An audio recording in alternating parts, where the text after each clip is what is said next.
이거는 1톱 3박이네. 그러니까 소위 말하면 일면톱에 3면 해설 기사네. 이런 판단이 있잖아요. 똑같은 거죠. 딱 사안을 접촉했을 때 이건 파장이 어떻게 진행이 되겠구나. 인터뷰를 알파와 오메가다.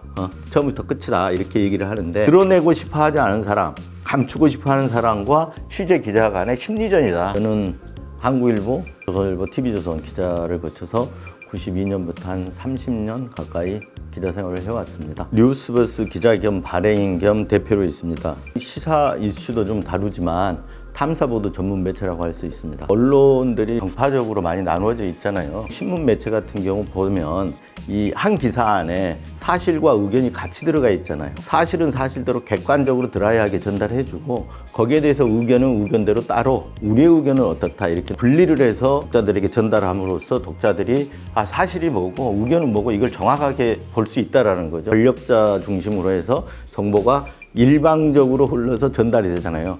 그런 형태가 이제 보도자료 같은 형태인데 이 탐사보도라고 하면 어렵게 생각할 게 없는 게 기자들이 발로 뛰어서 취재하고 그리고 그 취재된 팩트를 그 중심으로 해서 그 사안의 맥락과 본질을 독자들에게 보여주겠다. 여기에 주안점이 있습니다. 팩트를 어떻게 접근하고 어떻게 취재하고 또 그 취재된 팩트를 어떻게 엮어내고 그리고 기사는 또 어떻게 작성하고 리드는 뭘로 쓰고 이게 다 머릿속에서 생각하는 게 거의 한 90% 이상이라고 봅니다. 그래서 발로 뛴다는 얘기는 틀린 얘기는 아니지만 실제 발보다는 머리가 중요하다. 지금 써야 되는 기사의 그러니까 사건, 이슈의 이런 본질이 뭘까를 머릿속으로 이제 생각을 하는 거죠. 그래서 그 표면적으로 나타나는 현상만 가지고 쓰는 것보다는 머릿속으로 본질을 생각하면 이 사안이 어떻게 사회에 영향을 어떻게 미치겠다, 파장이 어떻게 되겠다, 대충 이렇게 가늠이 되는 거죠. 취재의 어떤 팩트를 이렇게 발굴해내는 것도 다 인터뷰에서 시작이 되는 거거든요. 탐사보도에서 인터뷰라는 거는 상대방이 뭔가를 감추고 싶은 거, 드러내고 싶어 하지 않은 것을 이제 드러내고 찾아내는 게 이게 이제 탐사보도잖아요. 2005년도 이제 불법다총 사건을 취재를 할 때 그 당시에 상대방이 만나주지 않을 거라고 생각을 하고 집으로 찾아갔거든요. 이런 경우도 몇 시에 가야 되는지, 어디로 가야 되는지, 집으로 가야 되는지, 사무실로 가야 되는지 다 사전에 준비를 해야 되거든요. 주변이 신경이 쓰이고 그래서 마음대로 얘기를 풀어놓지는 못하는 거죠. 이 사람을 끌어내는 게 또 중요하잖아요. 당시 집에서 들어가니까 이제 경찰 부르겠다고 난리치고 쫓아냈는데 나오면서 문 닫기 전에 한마디만 하겠다. 미림 때문에 왔다라고 얘기를 했어요. 외부에 알려진 게 아니고 그 당시에 그 도청의 어떤 실무 작업을 했던 사람들끼리만 통용되는 용어였거든요.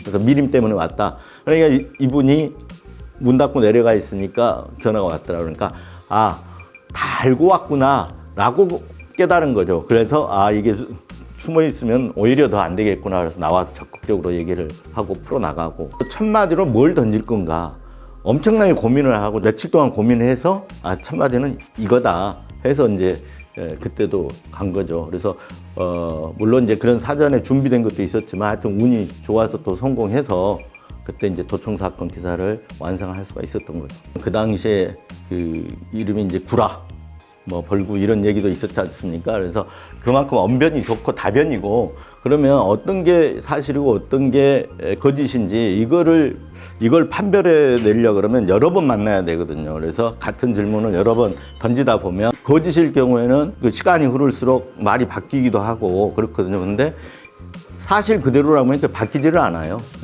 그래서 장기간의 취재를 했었고 CCTV를 구했던 부분이 이제 가장 큰 거죠. 취재 이런 노하우 이런 거는 어떻게 보면 암묵지 같은 거죠. 암묵지.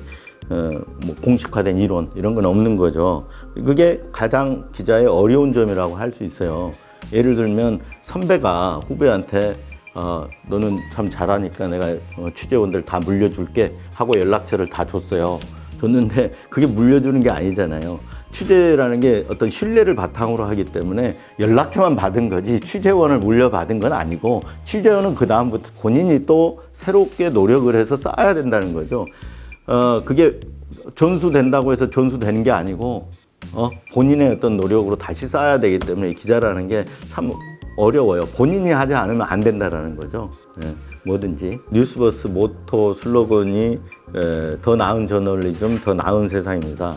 그래서 저널리즘이나 기자의 취재는 사실 뭐 인터넷에서 더 많은 조회수를 올리고 이런 것보다 더 나은 세상을 지향하는 것에 궁극적으로 초점이 맞춰져야 된다 이렇게 생각을 하고 있습니다.